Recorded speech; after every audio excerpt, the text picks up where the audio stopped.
Hi everyone, my name is Mark, and today we're going to take a look at another horrible case with you. Becky and Tim Bleefnick met while attending Quincy University. Becky pursued a degree in biology and played tennis, while Tim made a name for himself as an all-star football player. Those who knew Tim well described him as a fun, goofy guy who always greeted people with a hug. His infectious energy and warm personality made him a favorite among his peers. On the other hand, Becky's friends described her as a happy person who lit up a room just by her presence. Her positive energy and radiant smile made her instantly approachable. Because Becky and Tim were both attractive people, they seemed to complement each other perfectly. Their physical appearance and chemistry together made them look like the ideal couple. 2 years after graduating from Quincy University, Becky and Tim decided to embark on a new chapter in their lives by getting married. As a practical couple, they prioritized saving money over extravagant expenses. Tim chose not to buy Becky an engagement ring and didn't plan a lavish honeymoon following their wedding. Instead, they decided to invest their savings in a down payment for their first home. Becky's dreams in life included pursuing a career as a doctor. However, she ultimately decided against following this career path. While she had a genuine interest in medicine, Becky felt a strong calling towards motherhood. She yearned to experience the joy and fulfillment that came with being a mother. Her dream of becoming a mother came true, and she and her husband, Tim, had 3 sons. Being a mother was the ultimate joy for Becky, and she cherished nothing more than being a mother to her 3 boys. Becky loved spending quality time with them and watching them grow and thrive. As the boys grew older, Becky chose to pursue her dreams and aspirations. She decided to go back to school and obtain a nursing degree. Tim Bleefnick had always been a performer. From his days in the community theater in Quincy to his hilarious social media videos, Tim had a knack for captivating audiences with his wit and charm. In 2008, he decided to take things further and tried out for American Gladiators. While he didn't make the cut to compete on the show, he did manage to reach the final round of auditions. With an insatiable drive for attention, Tim found another opportunity to showcase his talent. In September 2019, the producers of Family Feud reached out to him, inviting him and his family to participate in the popular game show. However, Becky's nursing school commitments prevented her from joining him on the show. Determined to make the most of the opportunity, Tim rallied his family, including his parents and brothers. The premise of Family Feud revolves around 2 teams of family members or friends competing against each other by guessing the answers of a survey of 100 people provided. Steve Harvey, the host of the popular game show Family Feud, asked Tim Bleefnick what he thought the most popular answer was to the question, "What was the biggest mistake you made at your wedding?" Tim, known for his witty humor, shocked Steve Harvey and the audience with his response. Tim replied, "Honey, I love you, but said I do." This statement caught everyone off guard, and laughter filled the studio. Despite the unexpected nature of the response, it was ranked second on the scoreboard, earning points for Tim and his family. The Bleefnick family went on to participate in Family Feud for a 3-episode stint, ultimately winning a total of $20,000. This amount was divided among the family members, with each member receiving an equal share. However, there was one notable exclusion. Tim did not share any of the winnings with his wife, Becky. Despite Becky and Tim's years of marriage, their relationship had begun to strain. When Becky decided to pursue a career as a nurse, her husband Tim expressed strong opposition. Tim said his primary concern was Becky's well-being, as he worried about the stress associated with the nursing career. He believed that Becky had difficulties managing her patients and stress levels when it came to their children, and he wondered how this would affect her job performance. However, Becky's friends had a different perspective on Tim's opposition. They believed that Tim did not like Becky being independent and pursuing her interests out of his control. Over time, Becky's friends observed a decline in her happiness in her marriage. They observed that the initial 5 years of her marriage were relatively positive, but Tim's behavior became more manipulative and controlling. Becky's friends noted that despite Becky dedicating substantial time and effort to her nursing studies and work, Tim failed to shoulder his fair share of responsibilities within the home. Tim neglected to clean and didn't help care for their sons. He left everything for Becky to take care of after her long days standing on her feet as a nurse.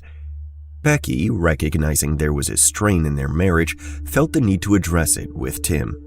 She believed that attending marriage counseling could help them find solutions and restore harmony in their relationship.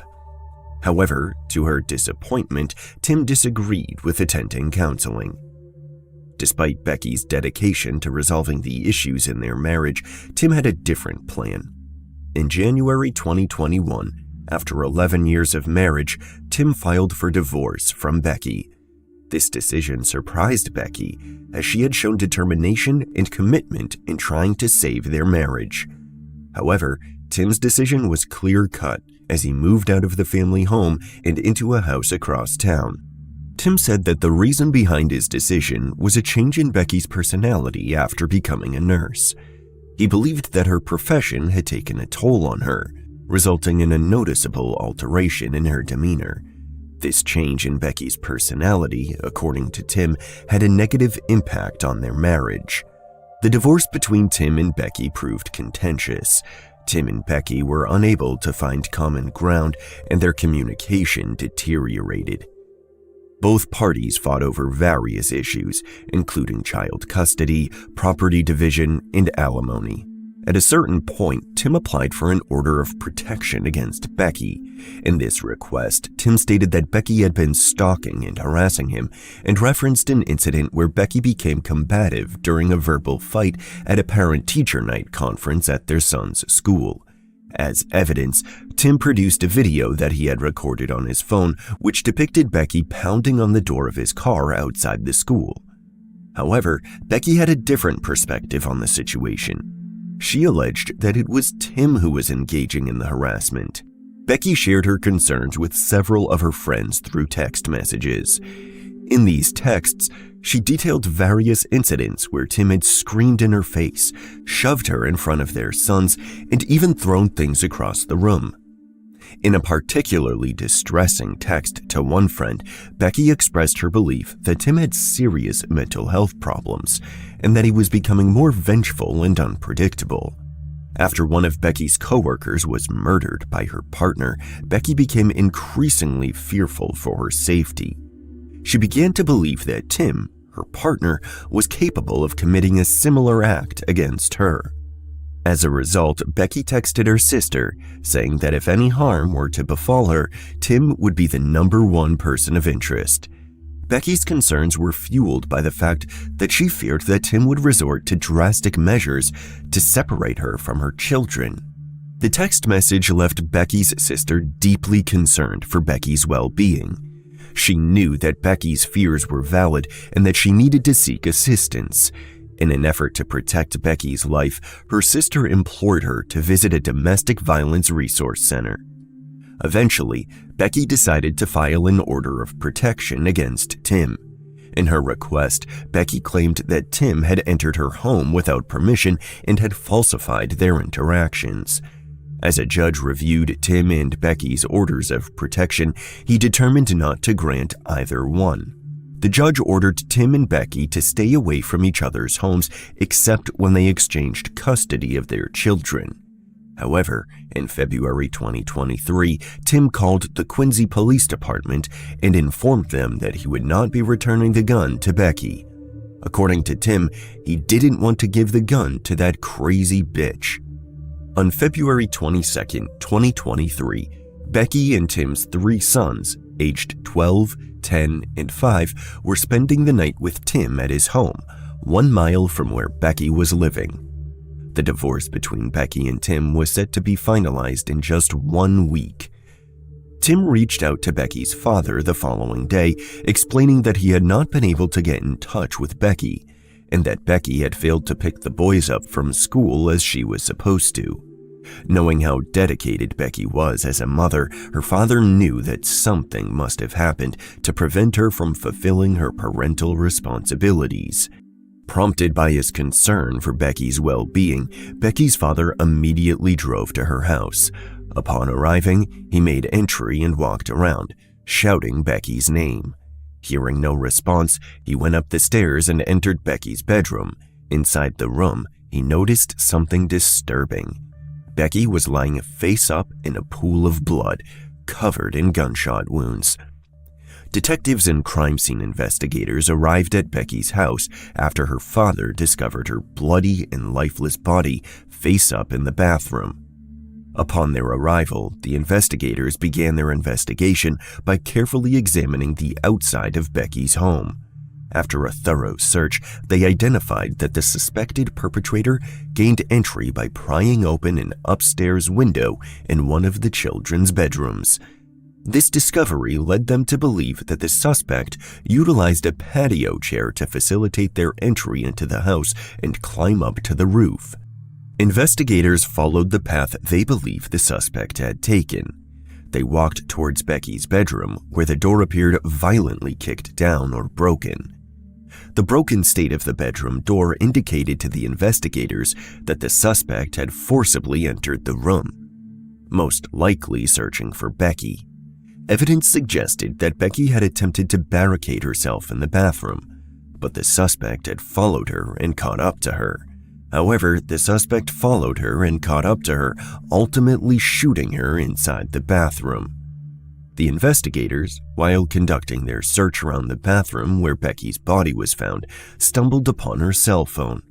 Upon examination of Becky's phone, they discovered that she had dialed 91126 at 1:11 a.m.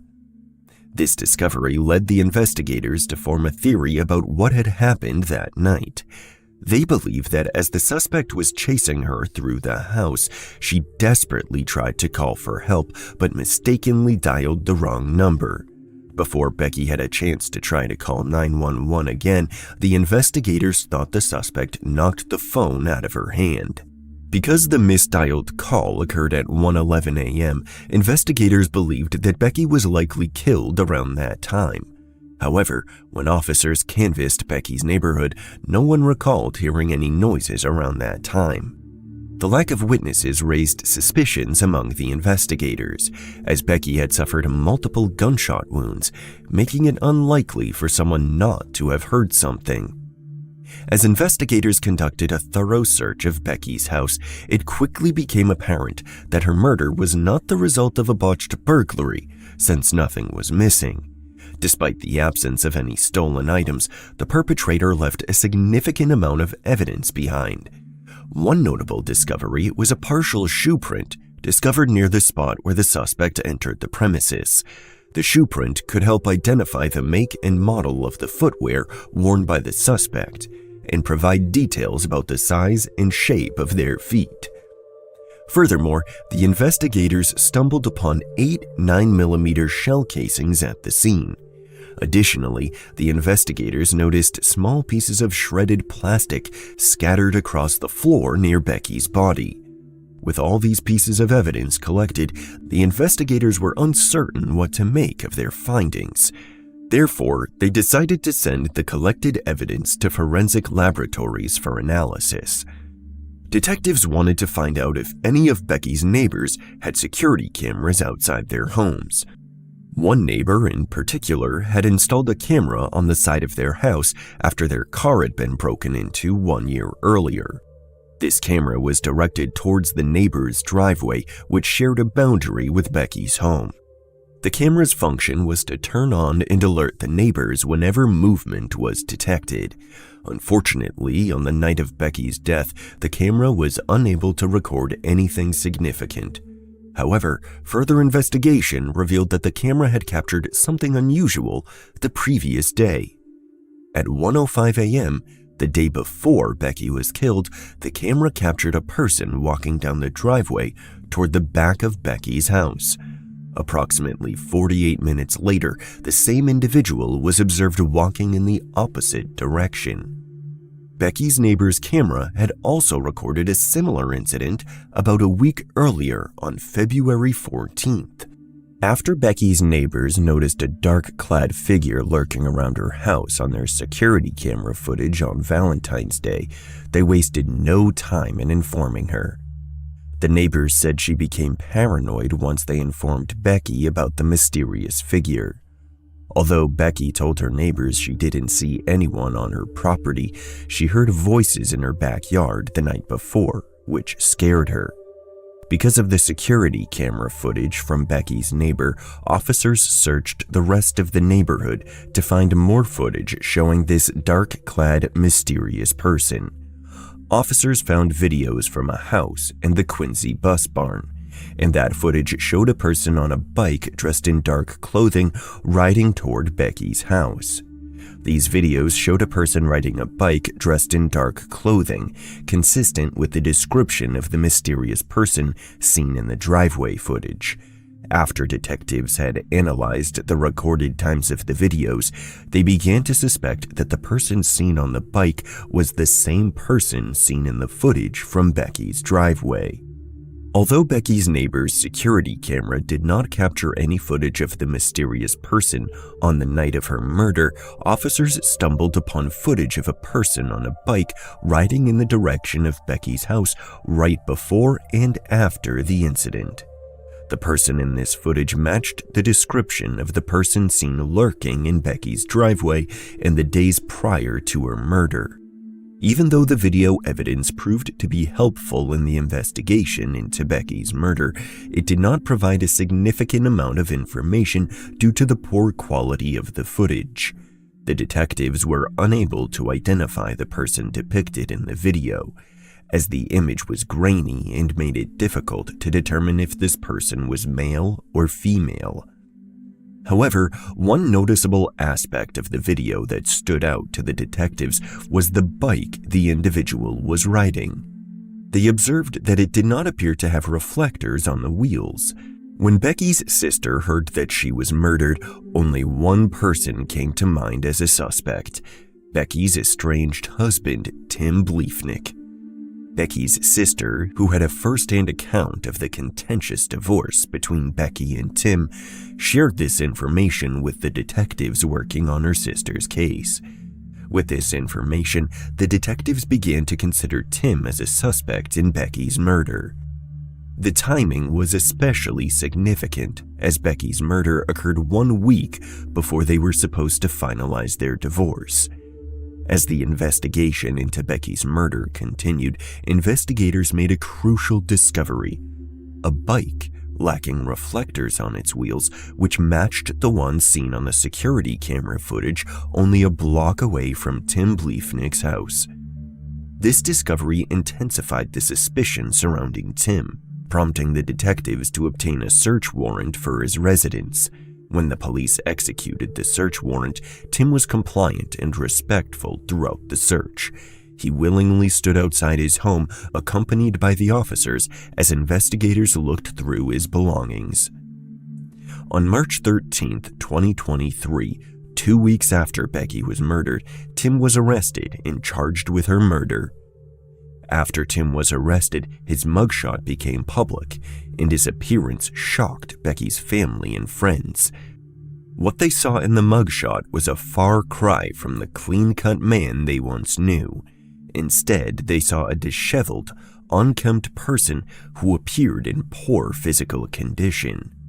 To many, Tim's appearance reflected the effects that the divorce had on him. His once well-maintained appearance had deteriorated, with unkempt hair and messy clothing. Friends and family members speculated that the divorce had taken a toll on his physical and mental well-being. However, Tim had a different explanation for his changed appearance. He claimed that he was growing his hair out for charity. According to Tim, he was participating in an awareness campaign to support cancer research. Because of Tim's appearance on Family Feud and his bizarre response about wishing he had not married his wife when he was arrested for murdering his wife, the clip went viral. Many saw Tim's remark as an eerie foreshadowing of what was to come. They argued that the bizarre response on Family Feud served as an eerie indicator of Tim's true intentions and feelings towards his wife. Some even labeled it as a warning sign that something sinister was brewing within their relationship. The investigators thoroughly examined Tim's phone and discovered he had created a Facebook account under the name John Smith. Through their investigation, the detectives learned that Tim was searching for a bicycle on Facebook and found a blue Schwinn without any reflectors on the wheels. This discovery was intriguing, as it matched the description of a bike found abandoned 1 block away from Tim's residence. Despite the strong case against Tim, the detectives encountered a significant challenge. When arrested, Tim was held without bond, but he enacted his right to a speedy trial. Under the terms of this right, prosecutors were required to bring the matter to trial within 90 days of Tim's arrest. The prosecution faced a significant challenge in convincing a jury beyond a reasonable doubt that Tim murdered Becky due to the absence of a confession or DNA evidence.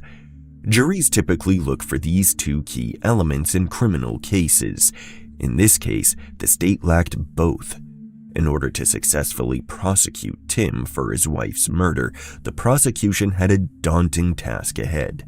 Exactly 3 months after Becky Bleefnick's tragic murder in her home, Tim Bleefnick stood trial on May 23, 2023. During Tim's trial, the state presented evidence to the prosecution that investigators had recovered at the crime scene. One of the pieces of evidence discussed was the shredded pieces of plastic found on the floor around Becky's body. The prosecution claimed that the shredded plastic pieces were pieces of an Aldi's grocery bag. The prosecution further presented evidence to the jury that stacks of these bags were later found during a search of Tim's house. According to the prosecutor, Tim used the plastic bags to act as a silencer as he shot his estranged wife several times. They argued that Tim utilized the bags to muffle the sound of the gunfire and prevent it from being heard by others. The prosecution alleged that Tim left DNA while using these Aldi bags. They called an expert to the stand who testified that Tim was more than likely the DNA contributor. This expert also testified that Tim's DNA could not be excluded from DNA found under Becky's fingernails. The prosecutors presented evidence to the jury indicating that a crowbar found in Tim's basement may have been used to pry open the window at the victim's house on the night she was murdered. However, an expert testified that although there were microscopic consistencies between the pry marks and the crowbar, she could not say that the crowbar found in Tim's basement was used. To strengthen their case, the prosecution presented several searches that Tim had made on his phone, including 1. How to open my door with a crowbar. 2. How to make a homemade pistol silencer. 3. How to clean gunpowder off your hands. 4.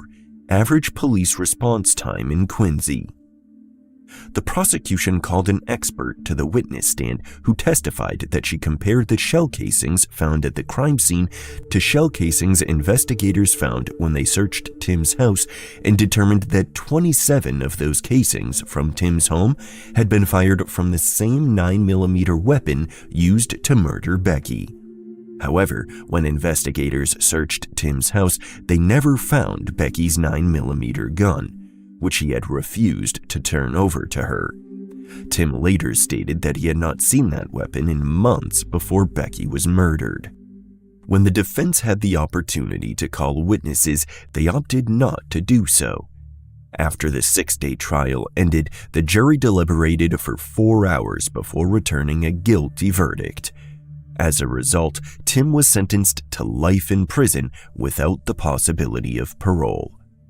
Even though Tim claims innocence and says he plans to appeal his conviction, Becky's family believes that he is exactly where he should be. During Tim's sentencing hearing, Becky's family had the opportunity to read impact statements. One of Becky's sisters took this opportunity to make Tim aware of the consequences of his actions on the well-being of his sons. She emphasized the point that the choices he had made were causing his sons to suffer. Despite Becky's passing, her sister vowed to keep her alive in the hearts of her 3 sons.